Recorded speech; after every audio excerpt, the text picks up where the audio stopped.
This is the song I've spent most time in my life. I hurt a lot of people and said things I shouldn't have. I fell into a self-loathing cycle. It seems like I started to become someone who hates myself and everyone around me. Tortured artist is a romanticized trope that suggests suffering is a necessary precursor to get great art. That painters, musicians, or writers' genius and artistic output are fueled by intense mental anguish, pain, or instability. On an interview with Rolling Stone Japan, NATORI expressed how he'd gone through a rough time creating this song. From the beginning of the year till September of 2025, feeling immense pressure of his past hits, getting high expectations, he gets bigger and bigger projects, all the while not liking anything that he created. This would only lead to more and more mental turmoil. So, what exactly is the song that made him went through hell? To the point NATORI just wishes that someone should just punish him. Disclaimer: this video is just my personal opinion topped with extra information I gathered from my research to add some new perspective on how to view the song's meaning. Anyone, including you, could have a very different interpretation, and that's okay. There's no right or wrong. This is just a space to yap. Hello everyone and welcome to my channel. My name is Udin and I overanalyze things that I love. And today is NATORI's turn. To be honest, I don't really listen to NATORI. I only know Overdose, of course, because I have internet connections. But I like the guy. It's just that I haven't dipped myself into his whole discography until I read this request. Speaking of requests, did you know that I have a Ko-fi where you can basically commission me analysis videos? Yes, not just art. Not to mention your name will be on the big screen with just a few dollars. Yes, to pay editors. If you want to support this channel, I really appreciate if you check them out so I can finally say this video is sponsored by. And yes, for the commenters, you don't know how much you introduced me to like a lot of new music. Whether I made a video about it or not, I always took note of your recommendation, and this might just be the start of a whole new journey for me because I think I really do like this guy. Especially when I read the comment section of the music video, where a lot of people actually said that this song just might be about the complicated relationship between Vincent van Gogh and his little brother, Theo. So I was really hyped up because coincidentally, I really love this guy. I love his art, his story, I read books about him. I visited the museum in the Netherlands back then when I was a broke college kid, so the only thing I could buy from the trinket store was a freaking mint. Like if Twitter existed back then, I'd probably have a Stan account for him. The problem is, this song, Serenade, is a song written for the ending of Oshinoko, specifically season 3. And I don't really like Oshinoko. You see, my biggest ick for any anime, manga, drama, movies, games, doesn't matter if the main character is a girl or a boy or whatever, is when somehow, someway, everyone in the story, even the ones who wasn't supposed to be the love interest, is just so in love with the main character. There used to be a name for this. Yes, harem. And yeah, I know by definition, harem anime is when the main character has 3 or more romantic or sexual interests, which makes Oshinoko technically not a harem anime, because Aqua only has 2 love interests. And romance isn't even the main focus of the story, but I don't know, with all the Sarina/Goro Amamiya stuff, to me, it feels like one. I don't care if it's a hot take, let me just call it spiritually harem anime. And this is not me judging, it's just very personal. But anyways, aside from personal reasons, after season 1, I've only heard bad things about this anime. Everyone says it fell off, that it's problematic, and the plot is weird and pointless, and some characters are unnecessary. The ending is bad. So I think it's pretty normal to say that I'm not too excited to watch it, but at the end of the day, I have to do what I have to do. Because even though I'm not always accurate in these things, one thing I hate more than harem anime is half-ass analyzing any art piece. Like NATORI didn't say he became an aqua kini for a bit just for people to ignore the depth of the song that's literally made for aqua. Besides, just because everyone said it's bad doesn't mean it actually is that bad. Right? 発売された星野愛さんには幼い Oh サ my スで激高した god. 応じています。 Oh, 現 what? 在、愛さんの It's 呼吸 him, を乗り isn't 越え it? Oh, he...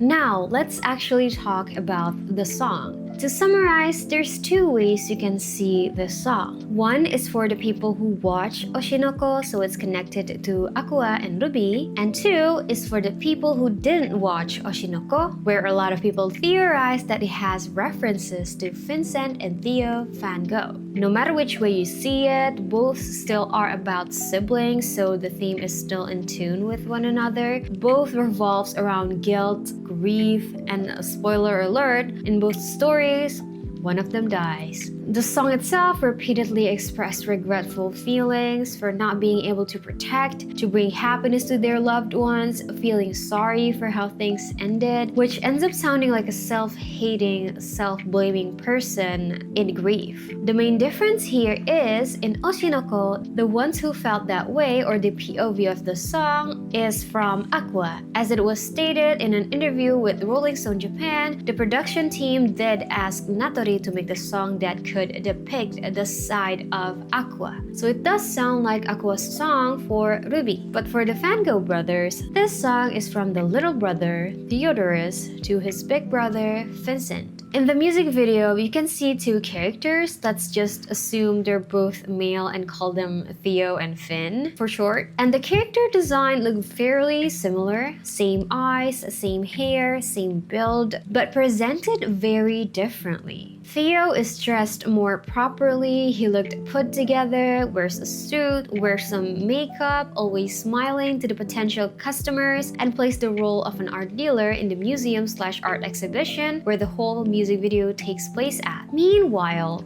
Finn just looks like a sad, artsy twink. And I didn't say this as an insult or anything. He did look really sad and very beautiful. He has a softer vibe with a melancholic expression and maybe a vitamin D deficiency. One of the main difference though is the fact that Theo was almost always in the spotlight, while for Finn, it seemed like for his whole life, he has been locked away in the darkness with no one ever knowing him. And the only one who does, Theo, is probably the one gatekeeping him, because you can see how this Finn is actually inside a painting, locked away in a secret, very dark, high security room where only Theo can access. One of the reasons people link this song to Van Gogh brothers is, aside from what seem to be lots and lots of post-impressionism artworks on those walls, it's because Vincent van Gogh's little brother, Theo, is an actual art dealer, a successful one even at a young age. Meanwhile, Vincent, as we all know, only managed to sell one painting throughout his life. He sadly never get to see how influential he actually is, even decades after his own death. Not only that, even when he's alive, he didn't have it any easier. Back then, he also started as an art dealer. Struggling, he turned to teaching and missionary work. He tried studying theology, but was dismissed. He tried a bunch of things and kept failing and failing before finally becoming a painter. And even that didn't really give him any success while he's alive. And the one who's there throughout all of it is his brother Theo, not even his parents. And here I thought European parents aren't that strict with kids with no stable careers. I mean, it's not like they hate each other, it's just complicated. But Theo have continuously supported Vincent. He supported financially, providing his art supplies, food, rent, sent each other letters, and he even tried helping him sell his paintings, giving him advice. Not only that, Theo even named his first son after Vincent, and in return, Vincent gave him this painting, my personal favorite, Almond Blossom. Theo was also the one there on Vincent's deathbed, and even after his death, Theo was the one who never gave up on trying to get his name out there. They have a very deep emotional bond with each other, which is why after Vincent's death, his little brother followed soon after suffering with mental and physical deterioration, which means, sadly, he also never get to see the amount of influence his brother could have to the world. Thankfully, Theo's wife, Johanna, continued his effort efforts marketing Vincent's painting while publishing their letters. And through that, she managed to create a brand, a story which contributes highly to the amount of fame Vincent van Gogh has today. I'm sorry for the sad way in which things ended. Even if the world has not yet forgotten, I will continue to sing, even if weary and tired of wishing, a serenade. If you read the lyrics, you can see how these lines correlates to the story from Theo's POV. I'm sure there's feelings of guilt, thinking he didn't support him enough, feeling regret over how things ended even before the world could appreciate him. This might be a reach, but I think the reason why the character Finn here is depicted only as a painting could be a reference to the fact that the real Vincent van Gogh did a lot of self-portraits because he's broke and models are expensive. After hearing all that, have you ever questioned, with that amount of support and love, why did Van Gogh decide to end his own life? Well, aside from the conspiracies towards his accidental death, the most obvious reason would be guilt. He had suffered his whole life, had what seemed to be schizophrenia. He experienced lots of psychotic episodes. He struggled functioning like normal adults. He literally cut his own ear and gave it to someone in the brothel. He's struggling, but with the amount of articles I read that states he just lacks discipline, I think it's clear that he had something that science back then could not explain yet. So he didn't get the help he needed. And because of that, he could not support himself. The people that he loved the most still had to support him in basically everything. As an oldest son with unstable career, how could you not feel like a burden? How do you feel like it's okay to exist in this world when you think that all you did was make others suffer with you? Unfortunately, this is just the way things had to end, and despite their deep love for each other, all those self-blame just means that they didn't manage to love themselves enough to forgive their own. Now, let's see things from the glasses of people who actually watch Oshinoko. Again, in the music video, you can see Theo gatekeeping this painting of Finn, and despite how much I want this song to be about them, the scene just screams the exact opposite to the real Van Gogh brothers. Because the real Theo Van Gogh would never do that. If anything, it's Vincent himself who hid his own paintings by painting over them or on the back of existing canvases to save money on materials. Again, because he's broke. Instead, the scene reminded me of what Aqua did at the start, where he intentionally sabotaged Ruby's auditions after getting scouted numerous times, just so she could stay away from the entertainment industry. There's also a scene in the music video where the secret painting finally got exposed to the public after this employee peeked into what Theo was doing. To me, this might have some connections or parallels with what happened in season 3, where the public finally found out that Aqua and Ruby are Ai's children. Those black thing all over the painting could also symbolize how Ruby lost her spark after finding out that Goro Amamiya was dead, turning her into a manipulative,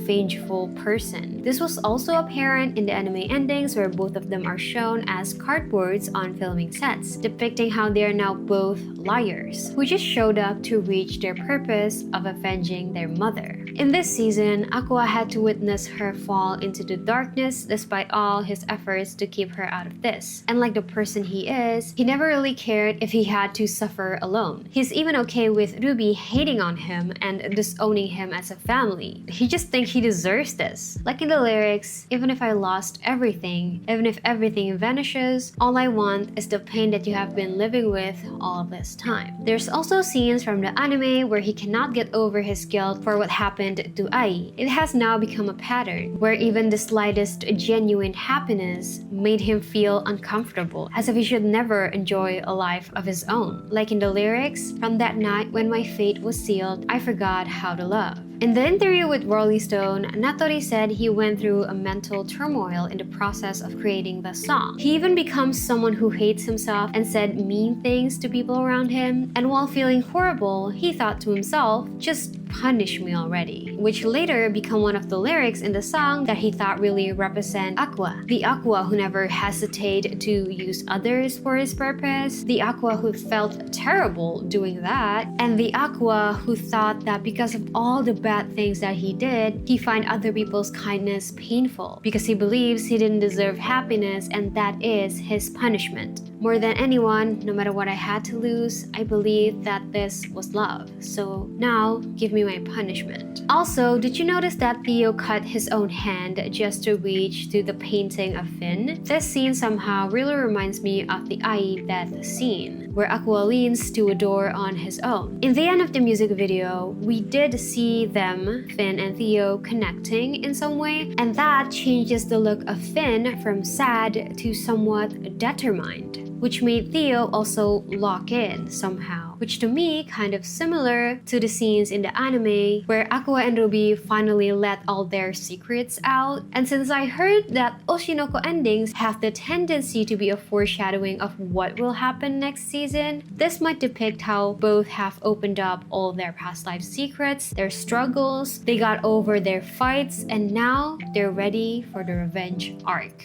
And that's it. I hope it's not too long, and despite all the icks I get from some scenes, I do really appreciate how detailed they are at explaining to us, normal people, the long, complicated behind-the-scene process of making a live action of a manga, the real life behind a mangaka and their serialization, the casting process, the shady underground idol industry, the dangers of cyberbullying, paparazzis, and all the predatory sides of entertainment industry. One little thing I'd like to add is throughout the anime ending, you can see two kinds of fish appearing in the beginning and at the end. And I'm not a fish expert, but after some research, I found that the orange one is an orange guppy fish, which probably represent Ruby because they are highly social, energetic, and popular. And as for the other one, which probably represents Aqua, the closest I could find is a black band or a black storm ocellarius clownfish, who are mostly peaceful fish but could become very protective and territorial. The thing is, guppies are freshwater fish, while clownfish are marine fish, which means they cannot coexist in the same tank. And if they do, one of them will definitely met their end. That's all for today. Don't forget to check out my coffee and vegan. Thank you so much for watching. I'll see you in the next video. Bye!